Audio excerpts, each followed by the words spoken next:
जय जोहार। अपन देखा तो न्यूज प्लस 21 में हूं अपन के संग ललिता चक्रधारी। चलो एक नजर डालथन संझा के खबर में। छत्तीसगढ़ के सिंगर के मिले शव मामाहा फार्म हाउस ले जाके पहली पिलाई शराब फिर उतारिस मौत के घाट। छत्तीसगढ़ में हुकार ऊपर सियासी तकरार, भाजपा के रैली ला कांग्रेस अब 27 बेशर्म नौटंकी मरकाम के दावा। 4 साल में 62% अपराध कम हुई। गुजरात चुनाव 1 और 5 दिसंबर के 8 के नतीजा निष्पक्षता ऊपर ईसी हकरिन अंपायर के जिक्र। पहली बार मिली खुली चुनौती। झारखंड के सीएम सोरेन पहले बोली हिम्मत है तो अरेस्ट करो, फिर 3 हफ्ता के मांगे समय। पीएम नरेंद्र मोदी 6 नवंबर के जाही गुजरात, 3 जगह में करही चुनावी रैली।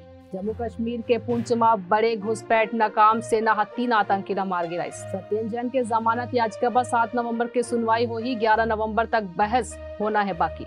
झारखंड सीएम हेमंत सोरेन आज ईडी के सामने पेश नहीं हुई। दिल्ली में प्रदूषण के खिलाफ सुप्रीम कोर्ट के रुख कर ही कांग्रेस। कोरोना पीड़ित बर घर ले मतदान के सुविधा, चुनाव आयोग के बयान। ऐसा ही तमाम जानकारी ले लगातार अपडेट रहे बर देखत रहो न्यूज प्लस 21, आप मन के हक के बात।